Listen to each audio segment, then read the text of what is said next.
She didn't knock. She didn't call. She just cut through my fence and parked a U-Haul on my land. Karen thought she was dealing with some backwoods, nobody too lazy to fight back. But this wasn't just my ranch. This whole county answers to me. And no one trespasses on the sheriff's land without a reckoning. It started on a quiet Monday morning, the kind where the dew still clings to the grass and the sunrise casts gold across the rolling fields of my land, the kind of peaceful silence I'd earned after 20 years on the force and 5 years as county sheriff. Maintaining the law not just with a badge, but with deep roots, respect, and history in this town, where every fence post on my ranch was driven in by hand, every plank of my barn sawed and nailed with sweat and pride, where neighbors waved and outsiders stayed cautious because anyone local knew I wasn't just a lawman. I was the law here, the final line between order and chaos. And I like to think most folks had the good sense to know better than to cross it. But as the sun rose higher that fateful morning, I heard the rumble of a diesel engine and the unmistakable beep-beep of a reversing truck, one I didn't recognize, followed by the hollow crack of wood snapping. And when I stepped off my porch with a steaming mug of black coffee in hand, I watched with growing disbelief as a beige U-Haul backed right over my fence like it wasn't even there, splinters flying. My private property, no trespassing sign crushed under the tires, and out stepped a woman in wedge sandals and designer sunglasses, with a phone in one hand and a clipboard in the other, barking orders to 2 teenagers lugging furniture out the back like this was some suburban cul-de-sac and not the sovereign land of Sheriff Clay Dalton. And when I calmly strode down the steps and said, "Ma'am, you're on private land," she didn't apologize, didn't stammer. No, this woman, this suburban peacock in a windbreaker emblazoned with HOA Chairwoman, Pine Valley Hills, just adjusted her sunglasses and said, "Actually, this parcel has been rezoned by the HOA and I have the authority to assume possession," as if that absurd word salad gave her the legal right to invade my ranch like some self-appointed queen of bureaucracy. And I blinked, half expecting a hidden camera crew to pop out and reveal I was being pranked. But no such thing happened. And instead she waved her clipboard at me like it was the Constitution and started explaining how, due to a clerical error, my southeastern pasture now fell under Pine Valley Hills HOA jurisdiction, which was laughable because not only had I never signed a single document allowing any HOA to encroach on my land, but Pine Valley Hills was a development nearly 5 miles away, separated by creek, canyon, and common sense. And when I told her this pasture had been in the Dalton family since before the town had paved roads, she clicked her tongue, said, "Well, it's under new management now," and turned her back to me, yelling at her movers to get the sectional set up under the oak tree. And that's when I realized this woman, Karen, wasn't crazy. She was dangerous, emboldened by arrogance and whatever phony documents she held in her manicured hands. And as sheriff, I couldn't just arrest her without due process. So I called dispatch and asked for property records, scanned the county files, checked zoning maps, and confirmed exactly what I already knew. This was my land. But when I returned to show her the documentation, she refused to even look at it, instead accusing me of intimidation, claiming she'd already filed a temporary occupancy permit, and any interference would be considered harassment.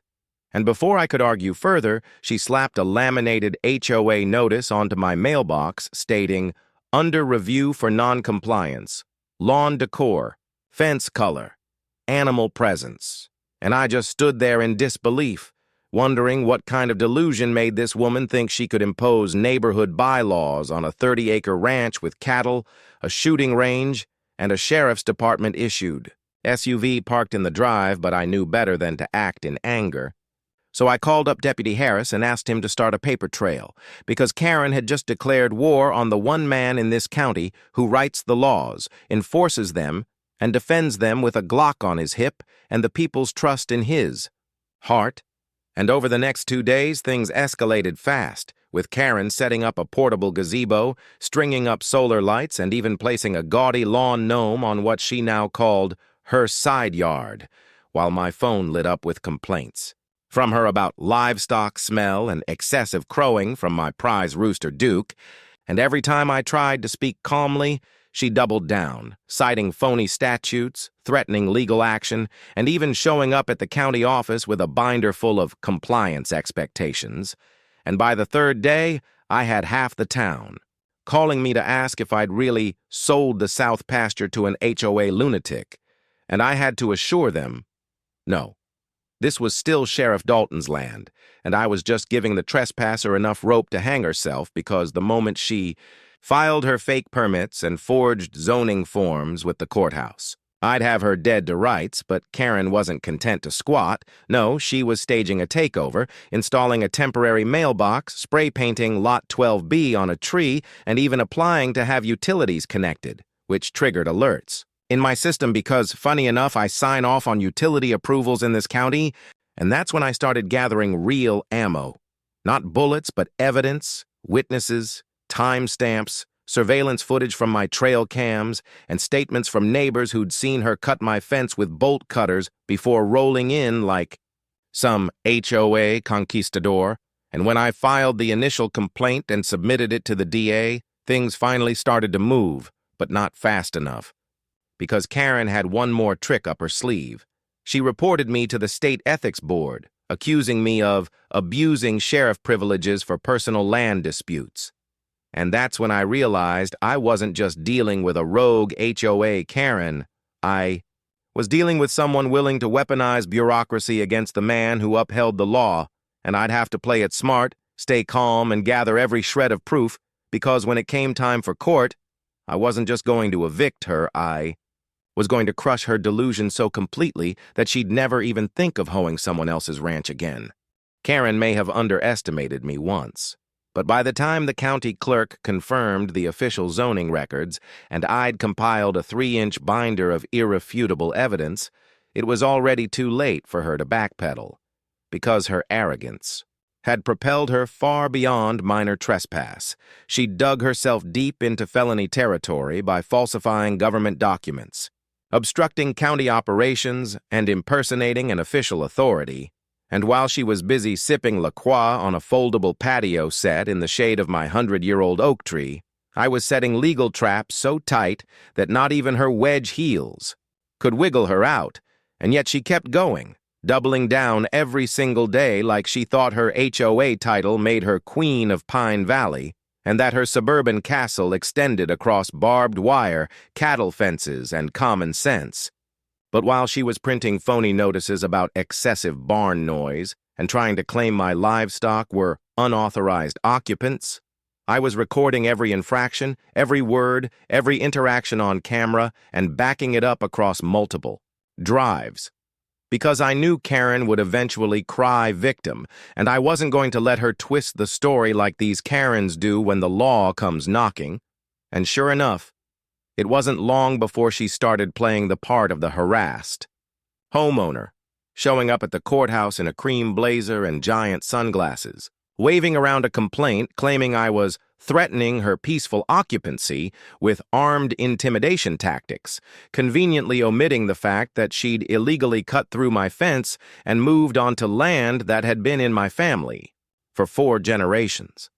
And while the DA's office had enough sense to dismiss her complaints outright, it became clear she wasn't just bluffing anymore. She had a lawyer now, a slick-looking city guy with pointed shoes and a weak handshake, who showed up at the zoning board hearing with a smug grin and a claim that Karen had possessory rights under newly annexed HOA covenants, a move so bold and so clearly misinformed that the county clerk nearly laughed him out of the room. But this was no longer about logic or law. It was a battle of patience, documentation, and public perception, and as sheriff I couldn't afford to lose the people's trust, which meant I had to handle her by the book, even as she escalated, plastering HOA violation notices all over my barn, threatening to report my tractor traffic as unauthorized industrial activity, and even hosting a so-called HOA meeting under the gazebo where she passed out muffins and tried to convince a few confused neighbors that she'd been granted community authority over the southern sector of Pine Valley Ridge, which didn't even exist on any map, let alone in legal jurisdiction. And when one of the townsfolk, old Miss Loretta from down by the creek, called me and said, "Sheriff, that woman's claiming she's going to bulldoze your barn and replace it with a dog park," I knew it was time to accelerate my response, so I called in favors, had every agency with jurisdiction, county assessor, land records, agricultural, enforcement, even the fire marshal, send representatives out to document the situation, and each one left shaking their heads in disbelief at her audacity, especially after she served them with citations for unauthorized presence on HOA property, which became the final straw that forced the county commissioner to issue a formal cease and desist. But still, Karen refused to move, claiming the matter was under HOA arbitration and therefore immune to county enforcement. And it was then I realized this wasn't about property, it was about power. Karen wanted to prove she could outmaneuver the sheriff using a clipboard, bureaucracy, and a smug smile, and that's when I decided to fight fire with fire, pulling out my trump card. I brought in state land surveyors and had them reflag the entire property line, complete with GPS coordinates and decades of historical land grants, while simultaneously initiating a quiet title action that would erase any imagined claim she believed she had, and while she ranted to local news crews about corruption in rural law enforcement, I quietly filed a restraining order which she violated within hours by stepping back across the property line to yell at my ranch hand for feeding unregistered chickens. And when the court date finally arrived, I came armed, not just with lawyers and paperwork, but with video, affidavits, maps, aerial drone footage, and sworn testimony from 10 witnesses, including 3 law enforcement officers and 2 county department heads. And when her lawyer tried to object to the evidence, the judge, an old hunting buddy of mine, though fair to the bone, cut him off with, "Sir, unless you have evidence to support your client's claim that the sheriff's family homestead is actually part of your HOA, I'd advise you to sit down." And after 3 hours of increasingly desperate arguments from Karen's side, the judge dismissed every single one of her claims, fined her for trespassing, property damage, illegal occupancy, and fraudulent filings, ordered her to pay restitution and vacate the land immediately, and issued an injunction preventing her from coming within 1,000 feet of my property line, and I'd have thought that would be the end of it. Any normal person would have packed up and vanished after such a public defeat. But Karen wasn't normal. She was vindictive, and the very next day I discovered she'd filed an appeal, posted online that she was being targeted by a rogue sheriff, and started a GoFundMe to defend her community rights, which unbelievably raised nearly $15,000 from clueless HOA sympathizers across the country. And with that money, she hired a new lawyer, filed for temporary injunction relief, and even applied for a federal civil rights review, claiming I'd discriminated against her as a female homeowner. And while most of it was nonsense that got tossed out within weeks, she was still hanging on by the tips of her French manicured fingers, refusing to vacate the land while the appeal was pending, and I knew if I tried to force her out before the courts gave final approval, she'd use it to escalate her false victim narrative. So I took a different tack. I turned the pressure up from every legal angle, got the health department to inspect her outdoor dwelling, which of course failed instantly, had the fire marshal fine her for violating open flame codes near flammable brush, filed noise complaints every time she blasted her Bluetooth speaker, and by the 3rd week of this pressure campaign, Karen was visibly cracking, snapping at her few remaining supporters, yelling at my cows, and standing in her gazebo swatting flies like she was losing her grip. And when her generator broke and she tried to demand access to my barn's power supply, I reminded her with a smile that trespassers don't get electricity. And finally, the courts ruled definitively in my favor, ordering a full removal of all her personal property from the premises within 72 hours under penalty of arrest. And this time, she didn't show up with lawyers. She showed up in tears, trying to claim she'd been misled, that the HOA board back home had tricked her. But I wasn't buying the crocodile act, and neither was the judge, who gave her 2 days to comply or face jail time, and that's when the facade crumbled. She packed up fast, slapped a nasty note to my mailbox, claiming I'd destroyed a community visionary, and rolled out with her tail between her legs while the townsfolk watched from porches and driveways, some cheering, some shaking their heads, all of them, realizing just how close we'd come to letting a clipboard tyrant take root in our quiet town. And as I walked the newly repaired fence line that evening, breathing the scent of wildflowers and saddle leather, I thought about how some people confuse rules with righteousness, power with authority, and how Karen, for all her bluster, had never stood a chance. Not against a rancher, not against a sheriff, and certainly not against a man defending the legacy of his land with truth, grit, and the unshakable certainty of right. You'd think after being fined, publicly embarrassed, legally evicted, and run out of town with her reputation in shreds, Karen would have taken the loss and disappeared like a bad memory.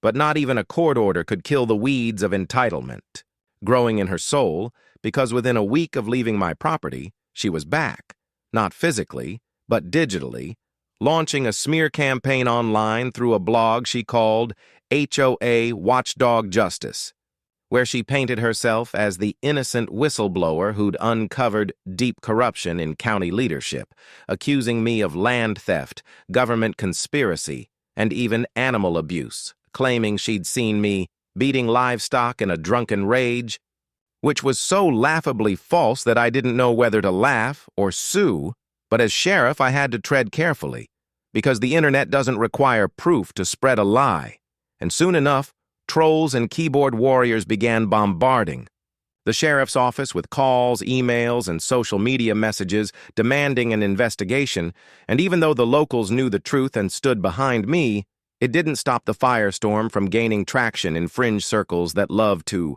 rage against anything in a uniform. And when one of her online posts got picked up by a third-rate conspiracy podcast, suddenly I had camera crews sniffing around my fence line, and that's when I realized this wasn't about property anymore. It was about pride, about Karen, trying to rewrite history to paint herself as a martyr who stood up to the sheriff and got crucified for it. And while I could have dismissed it as noise, the damage to public trust was growing. So I took the high road, held a press conference, laid out the full sequence of legal events, showed the drone footage, the court rulings, the timestamps, and Karen's forged documents, and once the truth was out in the open, transparent, undeniable, bulletproof, it turned the tide back in my favor, silencing most of the outside noise, but not Karen. Because in her mind, any challenge to her fantasy was proof of persecution, and the more evidence I presented, the more twisted her narrative became. Until one day I received an official letter from a civil liberties nonprofit claiming they were reviewing complaints of systemic abuse, and though it held no legal power, it made it clear she'd elevated her battle to a national level, one fueled by lies and dramatics. And I knew then this war would only end when I cut it off at the root. So I worked with the DA and the state attorney's office to build a criminal case, not just for trespassing and fraud, which she'd already been fined for, but for ongoing defamation, interference with government operations, and attempted incitement. And what made it airtight was her latest stunt. She'd created a fake HOA property inspection team, complete with shirts and clipboards, and sent them onto my land while I was off duty, trying to take photos of violations to send to reporters, which not only violated the court order but crossed into criminal conspiracy, and when my game cameras caught the whole act, the DA moved fast, issuing warrants for Karen and 2 of her accomplices, and we arrested them without incident. Karen in a Starbucks parking lot, still ranting about how I was silencing dissenters, while the cuffs clicked onto her wrists. But once the mugshot hit the press, her entire illusion shattered, and the fallout was glorious.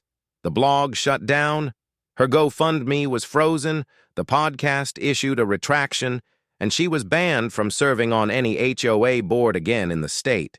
But even with the legal side finally wrapping up, the emotional wreckage she left behind was undeniable. Neighbors were paranoid, county workers hesitant to do their jobs without fearing a fake lawsuit, and I found myself looking over my shoulder more often than I should have, wondering what kind of trouble a woman like that could stir up even from a jail cell.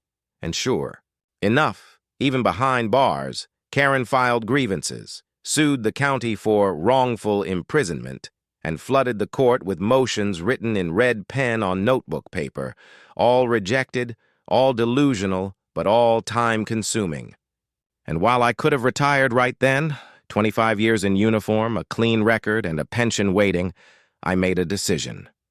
I wasn't done, not yet, because if a woman like Karen could wreak that much havoc on someone like me, then I owed it to my town to stay in office and make sure it never happened to someone without a badge or a voice.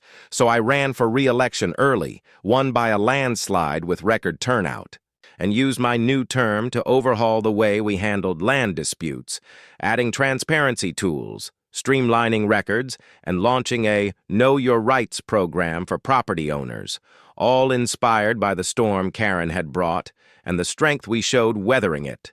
And as the seasons passed and the scars she left healed into lessons, people started to laugh again, to joke about the time the HOA lady tried to annex the sheriff's ranch, and even I could crack a smile at the absurdity of it, especially every time I passed by the patched-up fence where she'd cut through with bolt cutters and tried to claim my land with a clipboard and a lie. But deep down, I knew something that kept me sharp. Karen wasn't one of a kind. She was the tip of a much larger spear, the embodiment of arrogance armed with bureaucracy, and there'd be others like her, maybe quieter, maybe slicker, but always circling, always looking for weakness. And that's why I never let my guard down again, because the war for common sense and private rights never really ends. It just moves down the road to the next ranch, the next fence, the next fool who thinks they're above the law, and so long as I wore the badge, I'd be ready. It started with a letter, anonymous, typed, no return address, slipped under the door of the sheriff's office like a bad omen. "She's out, and she's not done," it read, and while I wanted to believe Karen was a closed chapter, buried under court rulings, fines, and a stack of restraining orders tall enough to qualify as its own HOA codebook, I knew better than to underestimate the vindictive energy of a woman who once tried to evict livestock with a cease and desist, and sure enough, the very next morning, I spotted her, sitting in a rental car at the edge of town, just outside. The legal radius defined by the court, sipping on her drink like she wasn't a walking monument to unrepentant arrogance. And what shook me wasn't that she came back, but that she came back smiling, not sneaking in like a fugitive, but waving at passing cars like a politician on parade, because in her mind, she wasn't defeated. She was regrouping, rebranding, reinventing herself as some kind of rural revolutionary. And it wasn't long before flyers began appearing on mailboxes again, this time under the banner of the Rural Residential Responsibility Alliance, complete with a mission statement about liberating small communities from corrupt local rule, a not-so-subtle jab at yours truly. And while I could have laughed it off as delusion, I didn't. Because when a Karen gets humiliated and still comes back with a smile, it means she's aiming to burn the house down, and she doesn't care if she's standing in it. So I launched a quiet investigation, reached out to neighboring counties, tracked every flyer, every donation request, and every so-called community meeting she was holding in borrowed church basements and back rooms of diners, and it became clear that this wasn't just about revenge. This was about building an army of the aggrieved, of the entitled, of the clipboard crusaders who believed rules were weapons and righteousness was whatever matched their opinion that day. And when she moved into a mobile home just outside county lines, I knew she'd found a loophole, close enough to stir the pot, far enough to keep her hands technically clean, and from there she began organizing protests, targeting not just me, but the fire department, zoning board, and school district, claiming the old guard was keeping rural residents from real democracy. And while most folks here had more sense than to listen, her online platform reached outsiders who didn't know the full story, and they showed up in caravans with signs, cameras, and slogans like "Karen was right" and "End Sheriff Tyranny," and I watched from the courthouse steps as my hometown got turned into a stage for the second act of her delusion. But I didn't flinch, didn't overreact. I gathered data, recorded everything, and when her protesters trespassed during one of their community audits, I let them hang themselves with their own rope, filing every charge methodically until even the state attorney had to step in and ask, how is she still pulling this off? And the answer, as always, was simple. Karen didn't believe she was wrong. She believed she'd been wronged, and that kind of thinking turns people into wrecking balls with lipstick and legal pads. And then came the tipping point. She hosted a citizens' tribunal in a rented VFW hall where she tried to stage a mock trial convicting me of property crimes against the people, complete with fake judges in robes and plastic gavels, and while it looked ridiculous to anyone with a working brain, it triggered a line we couldn't ignore when her followers tried to serve me with a fake arrest warrant at my daughter's 4-H fair booth, scaring her half to death and crossing a line that no court could justify. And that's when I made the call to bring in the state investigative task force, compile the entire case, and drop it on the desk of the U.S. attorney, because Karen wasn't just harassing now. She was impersonating law enforcement, inciting threats against public officials, and coordinating multi-state fraud via her donation sites. And while the wheels of federal justice grind slow, they grind deep. And once the subpoenas hit, it all began to unravel. Tax evasion, misused donations, shell, LLCs in 3 states, even a fake veterans nonprofit used to launder money into her propaganda sites, and suddenly she wasn't smiling anymore. She was on TV in handcuffs again, this time with a federal indictment behind her and a grand jury, ready to make it stick. And as I stood on the courthouse steps the day she was arraigned, I didn't speak with glee, didn't taunt her, didn't celebrate like she had when she once told a crowd I'd be removed from office in disgrace. No. I looked her in the eye, nodded once, and said, "This time, you're not walking away." And I meant it, because the system she tried to weaponize finally turned around and took aim at her. And when the verdict came in, guilty on 9 counts, including wire fraud and impersonating a federal officer, it was like a storm finally passing over a town that had learned the hard way how dangerous one delusional person with a cause and a Facebook group could be, and she got 5 years in, federal prison, no parole, no blog, no clipboard, no audience, just cold steel bars and the echo of her own nonsense. And while I never took pride in sending someone to prison, I took comfort in knowing she wouldn't harm anyone else for a while. And in the quiet that followed, our community came back to life. Fences were mended, trust was restored, and I even got a new mailbox made of solid iron from the local blacksmith with a plaque that read, "Sheriff's Line, do not cross," a little joke from the neighbors that still makes me chuckle every morning. And as the seasons rolled on, the lesson Karen left behind stayed etched into every sunrise over my land, every cattle gate click, every slow nod from a neighbor passing, on a dirt road, because her story wasn't just about one woman's madness. It was a warning about what happens when unchecked entitlement meets unearned authority, and how a title on a clipboard can become a weapon in the wrong hands. But more than that, it was a reminder that no matter how loud the noise, how big the lie, how bold the threat, truth still stands, law still holds, and when you've got a spine full of steel and a badge earned the hard way, even the wildest Karen can't cut through your fence and call it home. Not now, not ever, not in this county. If you enjoyed my revenge story against the HOA, don't forget to like and subscribe. I'll keep bringing you more explosive tales like this, so stay connected to the channel for more stories.